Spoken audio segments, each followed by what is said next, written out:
ख़ास बात ये है कि फ्री एप्लीकेशन है, तो उसमें लोग ये कह रहे हैं कि भाई चलो एप्लीकेशन भर दें, अगर हमारा खुदा में सिलेक्शन हो तो फिर वक्त के हिसाब से पैसे की तैयारी करेंगे। और इस वक्त भी जो हज हुआ पिछले और अब में लगभग मैं समझता हूँ 50,000 कम होने के आसार हैं। बल्कि जब बेग साहब हज कमेटी के चेयरमैन और ऑनरेबल मिनिस्टर थे तो उनका एक विज़न था कि एक खूबसूरत one of the best auditoriums जो हिंदुस्तान में है वो इधर बने, तो उनका एक वो ये था। तो उन्होंने तब मिनिस्टर थे तो उन्होंने डिस्कशन करके जो वीडियो वॉल है, जो लेटेस्ट टेक्नोलॉजी वो लाने की उनकी बहुत ही उनकी कोशिश और ये थी। औज़ु बिल्लाहि मिनश शैतानिर रजीम, बिस्मिल्लाहिर रहमानिर रहीम, अस्सलाम वालेकुम। अल्हम्दुलिल्लाह 2023 का हज होने जा रहा है। इस हज की guidelines government of India central हज कमेटी ने पिछले 4 दिन पहले अपने गाइडलाइंस को जारी की है। उसके साथ साथ एप्लीकेशन ऑनलाइन के लिए भी वो भी जो है अप्लाई हुआ है। अभी इस साल हज को जाने वाले टोटल हिंदुस्तान से 1,75,065 1,70,065 मेंबर्स पूरे हिंदुस्तान भर से हज को जाएंगे। ये पिछले हाजियों में और अब के हाजियों में टारगेट में लगभग 40,000 की बढ़ोतरी हुई है। ये हमारे हिंदुस्तान के लिए बड़े मुबारक बात है कि इतने पॉपुलेशन के लिए सऊदी हुकूमत ने हमारे हिंदुस्तान हुकूमत के लिए और हिंदुस्तान हाजियों के लिए इतनी बड़ी टारगेट दी है। मैं सेंट्रल गवर्नमेंट की ओर से और हज कमेटी कर्नाटक की ओर से उनको बहुत मुबारकबाद देता हूँ। उसके साथ साथ इस गाइडलाइंस में जो 2023 1444 हिजरी का जो हज है, इसमें अभी हमारे कर्नाटक को टारगेट नहीं दिया गया है। अभी टारगेट पूरे स्टेट को कुछ दिन में टारगेट दिया जाएगा। लगभग मैं समझता हूँ 7 से 8 हज़ार के बीच में टारगेट मिलने की उम्मीद है। 7 to 8,000 टारगेट मिलने की हमें उम्मीद है। इंशाल्लाह जो भी हमारे गाइडलाइंस और जो हमें टारगेट आएगा हिंदुस्तान की गवर्नमेंट से, उसको हम कबूल करना पड़ेगा। इस एप्लीकेशन ऑनलाइन किया गया है, इस साल का हज लाइन एप्लीकेशन फॉर्म, जिसकी तारीख़ 10 मार्च 2023 आखिरी डेट है। और ये डेट मैं समझता हूँ वक्त कम रहने की वजह से ये डेट आगे नहीं बढ़ेगी। ये डेट इस वक्त तक ही फाइनल होने के चांसेस हैं, क्योंकि वक्त बहुत कम है। क्योंकि लोग को जो है एप्लीकेशन फॉर्म लेना, फिर आगे की कार्रवाई करना, इसके लिए बहुत काम हो रहता है। तो लास्ट मार्च 10 तारीख तक आखिरी डेट है जो ऑनलाइन एप्लीकेशन डाल सकते हैं। और उसकी फ़ीस जो है फ्री रखा गया है।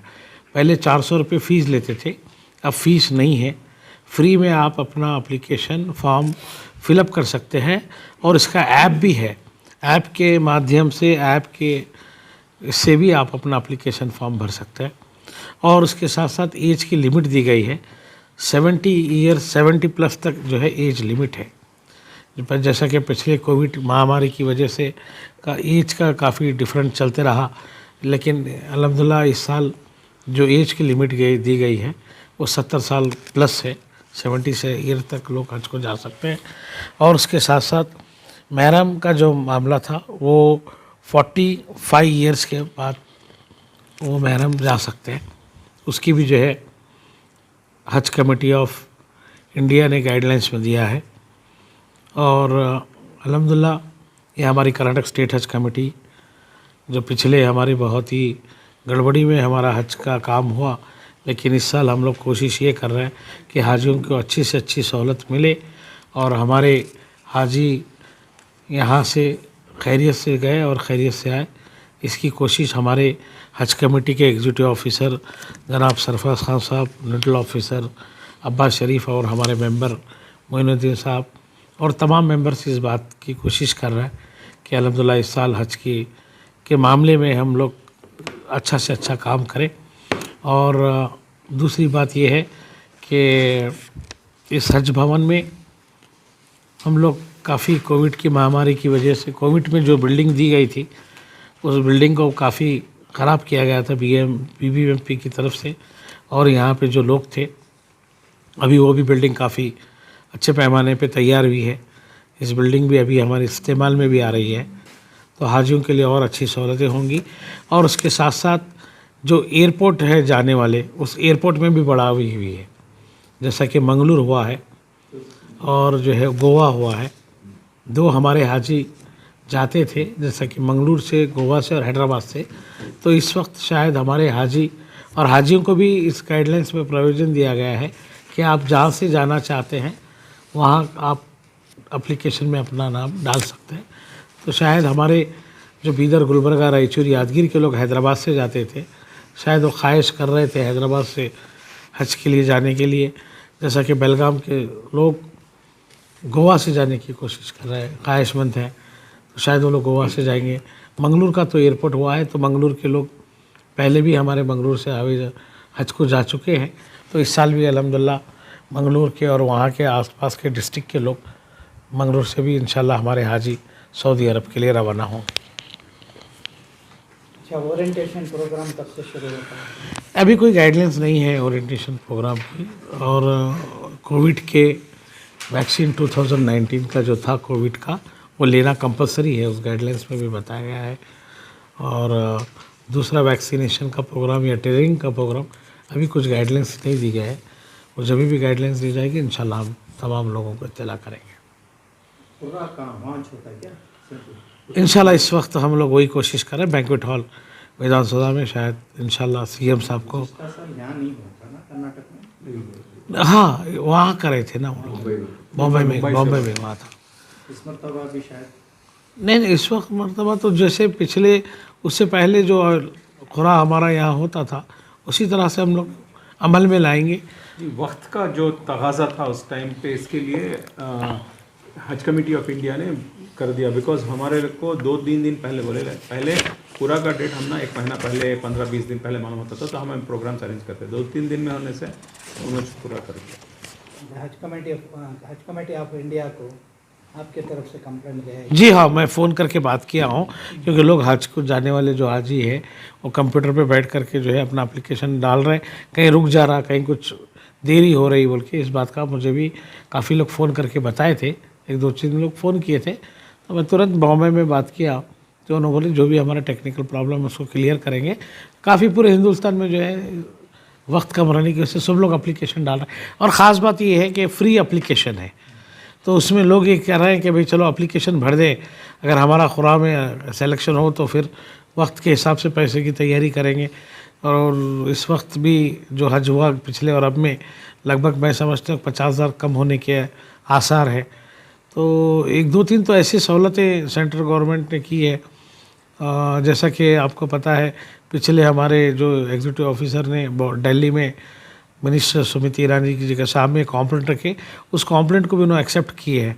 जैसा कि ब्रीफकेस का मामला था, ब्रीफकेस के मामले में काफ़ी हमें कठिनाई में काफ़ी प्रॉब्लम हुई थी। तो वो बात हमारे एग्जीक्यूटिव ऑफिसर साहब जब दिल्ली में रखे, तो मैडम उस बात को कबूल करके वो इम्प्लीमेंट भी किए, क्योंकि अभी ब्रीफकेस नहीं देंगे, आप ख़ुद अपना ब्रीफकेस लेके, आप इतने वेट का है आप लेके जाना है। दूसरा जो रियाल का मामला था, अभी इंडिपेंडेंट दिया गया है, आपको जितने रियाल लेके जाना है उतने रियालों की आपको इजाज़त रहेंगी। आप अपने स्टेट से ही किसी बैंक को आप टाइप कर करके यहाँ पे रियाल देने की सहूलतें दे सकते हैं।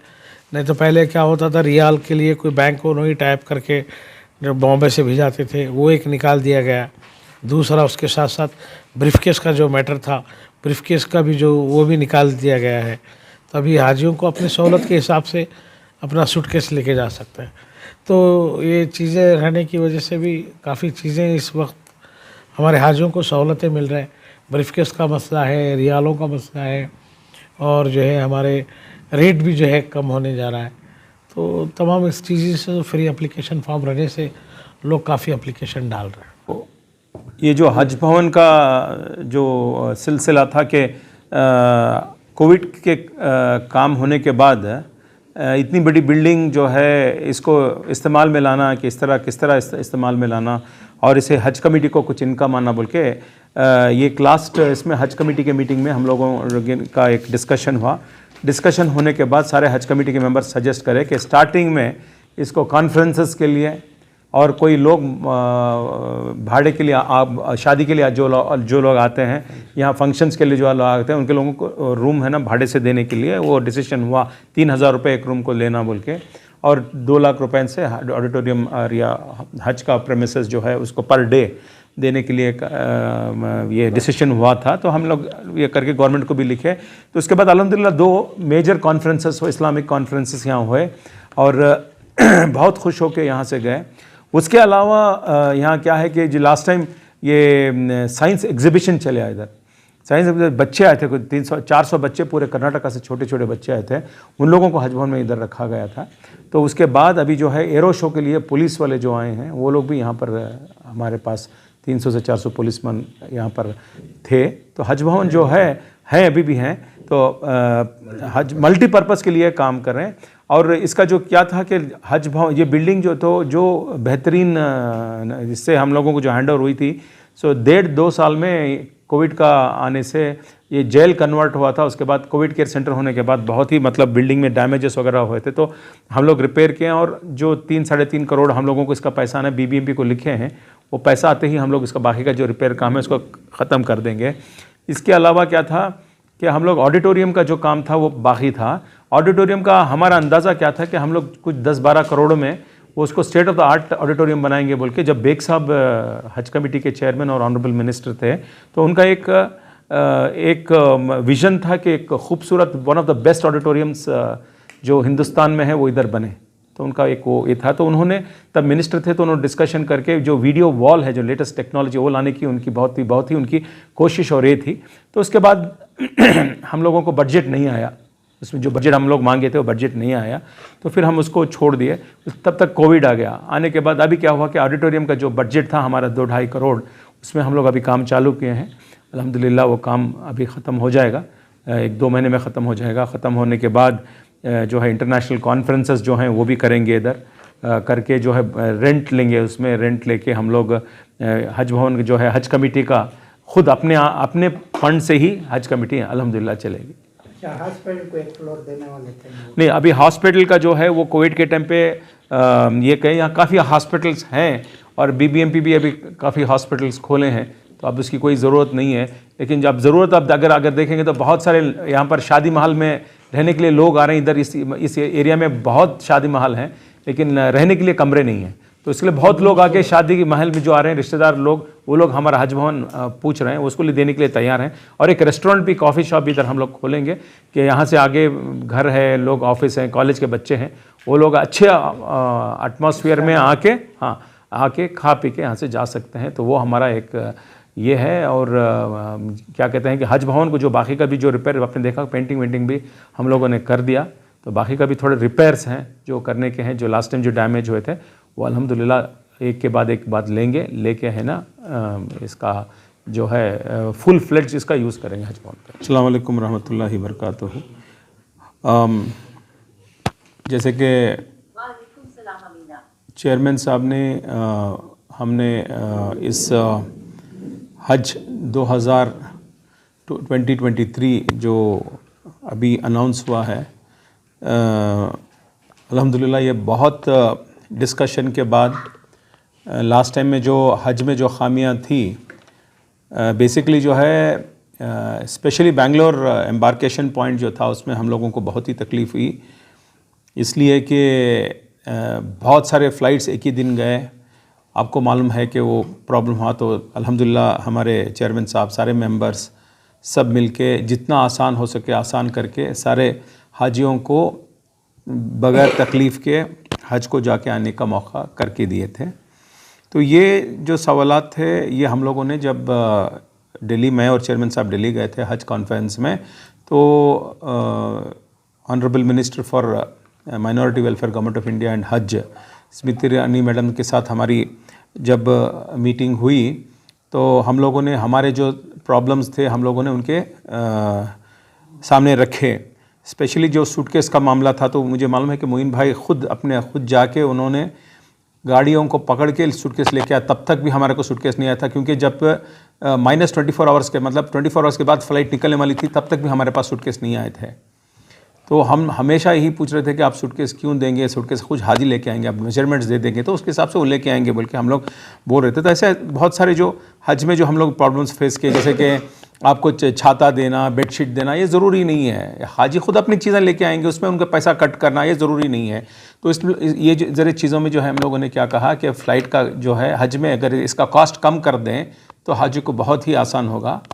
और दूसरी बात ये थी कि जैसे हम लोग हर टाइम हज के लिए जो हाजी जाते हैं तो हमारे हाजी जो है 4 ट्रिप्स का पैसा देते हैं।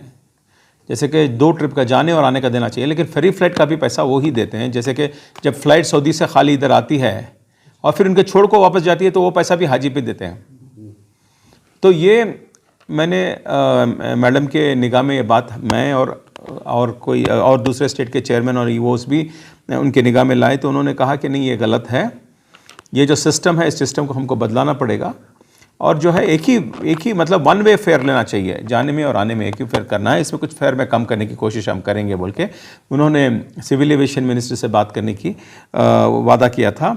और उसके बाद दूसरे प्रॉब्लम जैसे कि वहाँ पर हाजी लोग जाते हैं तो वहाँ पर कमरे, रहने के रूम्स और जो खादिमुल हुज्जा जाते हैं बार बार रिपीटेशन नहीं होना, तो ऐसे बहुत सारे जो हज में प्रॉब्लम्स होते थे, ये प्रॉब्लम्स हम लोगों ने उनके साथ डिस्कस किया।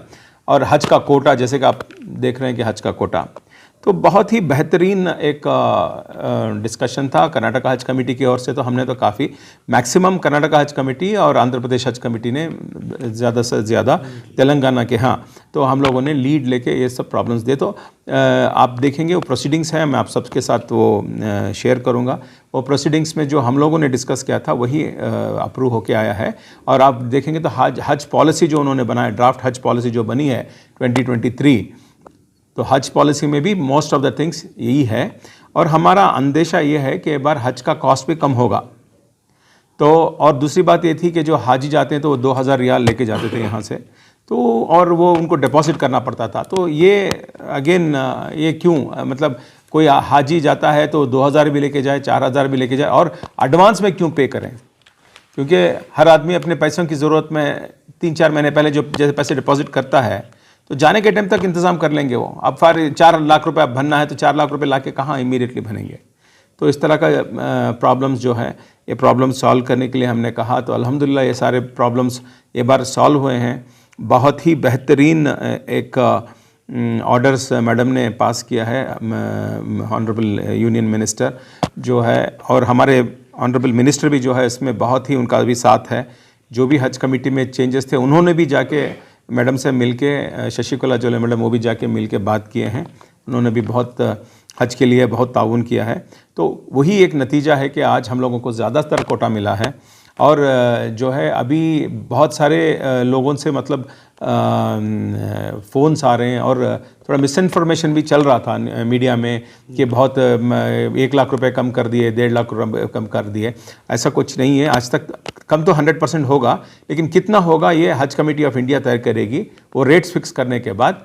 उसके बाद क्या है कि जो है जैसे आप पूछ रहे थे कि हज का जो एक्शन प्लान कब से होगा, खुरा कब होगा, वो हमको जल्दी में आई थिंक एक 1 वीक में पता लग जाएगा। और उसके बाद जो है जो एक्शन प्लान होगा उस एक्शन प्लान हम लोग ड्रॉ करेंगे। और इस बार हमने कहा है कि मैक्सिमम 1 से 2 फ्लाइट बेंगलोर से दें, सो दैट लास्ट टाइम का जो प्रॉब्लम हो इस तरह का प्रॉब्लम ना हो, हम लोग मैनेज करेंगे। और लास्ट टाइम एम्बार्केशन पॉइंट्स जो थे, 4 एम्बार्केशन पॉइंट जो कर्नाटका से हर साल हुआ करते थे, लास्ट टाइम एम्बार्केशन पॉइंट नहीं था बिकॉज ऑफ कोविड इश्यूज़ के लिए, तो उन्होंने वो भी खुलासा कर दिया है कि 4 एम्बार्केशन पॉइंट्स होंगे। तो तब क्या होगा, बेंगलोर हज भवन पे थोड़ा प्रेशर कम होगा और अल्हम्दुलिल्लाह हम लोग इसको मैनेज कर सकते हैं। और दूसरी बात यह है कि हाजी लोगों को इंफॉर्मेशन जो देना है वो भी हम लोग एडवांस में देंगे, कि नए जो गाइडलाइंस आए हैं। और खादिमुल हुज्जाज को भी उन्होंने कहा है कि जो रिपीटर्स हैं उनको चांस ना दें, जो नए आदमी हैं उन लोगों को मौका दें इस बार, सो दैट वो भी जाके उधर काम करें। तो ये सब एक्शन प्लान हमारे पास इस बार आया है, तो अच्छी शुरुआत हुई है अल्हम्दुलिल्लाह। तो कोशिश है कि इस बार कर्नाटका का कोटा भी ज़्यादा होगा इस बार, कोटा होगा और प्राइस कम होने के हिसाब से बहुत सारे हाजी भी जा सकते हैं। और जहाँ तक का सवाल है, ये 70 साल के लोगों को जो पहले था, सीनियर सिटीजन्स को जो था वो नहीं था, ये बार उनके लिए आया है। जैसे कि रिपीटर्स को जो है कोई चांस नहीं है हज कमेटी ऑफ इंडिया से, लेकिन रिपीटर्स जब जा सकते हैं जब वो कोई सीनियर सिटीज़न के साथ महरम होकर जा सकते हैं, तो उनका एक अंडरटेकिंग देना पड़ेगा और वो जाएंगे। और चेयरमैन साहब बता रहे थे कि हज कमेटी का जो फॉर्म में जो 300 रुपये जो पहले चार्ज लिया करते थे, वो चार्ज अभी माफ़ी है नहीं है, लेकिन जो हाजी का सेलेक्ट होता है एप्लीकेशन, जो पूरा निकलता है, तो उन लोगों को 300 रुपये भरना पड़ता है। हाँ, सेलेक्टेड हाजिस को 300 रुपये प्रोसेसिंग फ़ी देना पड़ता है। सो इस तरह का एक गाइडलाइंस ऑलरेडी आके हैं हमारे पास। तो इंशाल्लाह एक वीक में आपको फिर एक बार हम लोग आप लोगों से फिर मुलाकात करेंगे जब कंप्लीट एक्शन प्लान आएगा, सो दैट ये इन्फॉर्मेशन लोगों तक जाए और लोग जो है गलत अफवाहें और वीडियोस देख के उसमें कंफ्यूज ना होए। जो कुछ भी है तो हज कमेटी का नंबर है, हज कमेटी से बात करें और जो भी डिटेल्स हैं हम भी आपके थ्रू, मीडिया के थ्रू भी लोगों से बताना चाहते हैं कि ऐसा कोई रेट फिक्स नहीं हुआ है और अभी जो कर्नाटक का जो कोटा है अभी तक आया नहीं है। ये आने के बाद हम वापस आप लोगों के साथ पहुंचेंगे और आपको मालूम करेंगे। ये कुछ सिलेक्शन जी में इंतजाम है क्या हज के फॉर्म भरने वगैरह? नहीं, हज के फॉर्म भरने के वास्ते में हमारे वॉलंटियर्स जो हैं ओपन किए हैं, अंजुमन वाले कर रहे हैं, डिस्ट्रिक्ट में भी जो वॉलंटियर्स हैं वो लोग कर रहे हैं, और हज भवन तो खुला है हमेशा, कभी भी आके यहाँ पर ये लोग कर सकते हैं अगर कुछ तकलीफ़ है तो। अच्छा, ये सिलेक्शन ऑफ रूम्स, वहाँ जो डेलीगेशन जाता है उसमें तुम्हारे भी जो है कमेटी के? हाँ, ये हम लोगों ने नहीं, ये तो हम लोगों ने वही कहा था कि दाम तो हिंदुस्तानी हाजी हो, अमेरिकी हाजी हो या यूके के हाजी हो, एक ही प्राइस देते हैं, तो फिर उन लोगों को क्यों अच्छी रूम मिलती है, हमारे लोगों को अच्छी रूम क्यों नहीं मिलती? ये मसला भी हमने रखा था। तो हम लोगों ने, हमने कहा जैसे कि लास्ट टाइम मोइन भाई वगैरह बता रहे थे कि हमारे जो कमेटी है, हज कमेटी के जो है, जो स्टेट हज कमेटी के एक मेंबर या एक चेयरमैन हर अपने स्टेट के जो रूम्स ले रहे हैं, तो वो जाके इंस्पेक्शन करने का है। तो फिर उन्होंने कहा उसके बारे में सोचेंगे, तो उसके बारे में कुछ हमको ज़्यादा डिटेल्स नहीं है, लेकिन ये बात तो सही है कि वहाँ पर जो है एक बार बहुत ट्रांसपेरेंसी मेथड में रूम्स का आइडेंटिफिकेशन होगा। और लास्ट टाइम भी कहा गया था कि रूम्स बढ़िया, बहुत ही अच्छे रूम्स मिले थे, इस बार भी अल्हम्दुलिल्लाह अच्छे रूम्स मिलेंगे। हाँ, बोला मोहन भाई, आप बता। तो जो लास्ट ईयर 2022 का जो हज हुआ वो कोविड के शैडो में हुआ, उसमें बहुत से शॉर्ट कमिंग भी हुए। जितना हज कमेटी मेंबर, चेयरमैन और सीईओ से जितना हमारी एक्सलेंस, हमारे काबिलियत के मुताबिक उस कमियों को दूर किया। और दूसरा जो भी नाइतफाकी थी, that is blown out of profession, वो था ही नहीं था, आउट ऑफ प्रोफेशन में था। मैं ना तो खुसरो कुरैशी साहब को जिम्मेदार ठहराता हूँ, ना तो किसी को, दैट इज़ आउट ऑफ प्रोफेशनेट हमारे बीच में नाइतफाकी डालने के लिए किया। और दूसरी बात, आने वाले दिनों में इंशाअल्लाह, जो उस वक़्त कोविड के शैडो में ही हम एकजुट होकर काम किए थे, इंशाअल्लाह इस वक्त हमको वक्त भी ज़्यादा है और अच्छे से अच्छा हज की सहूलत करने के लिए। और आप पूछ रहे थे एक्चुअली प्रॉबेबली कब जाएंगे, जून 28 को खुतबा आ रहा है। अगर हज फर्स्ट फेज में गए तो will go last week of in the month of May. अगर सेकेंड फेज में गए तो थर्ड वीक ऑफ जून में जाएंगे। और दूसरी बात, लास्ट टाइम स्ट्राइकिंग रेट आके 50% था अप्लीकेशन ला, ये फिर इंशाल्लाह 100 को 80% आता नहीं, सब स्ट्राइकिंग रेट 80% स्ट्राइकिंग रेट आता, तो ज़्यादातर हाजियाँ जाने की ये है। और इंशाल्लाह उम्मीद है आने वाले दिनों में पूरे मेंबरों के साथ और हमारे सीईओ के गाइडेंस से और रऊफुद्दीन साहब के ताउन से कोई शिकायत का मौका देंगे, ये वादा करते हुए मैं अपनी बात ख़त्म करता हूँ।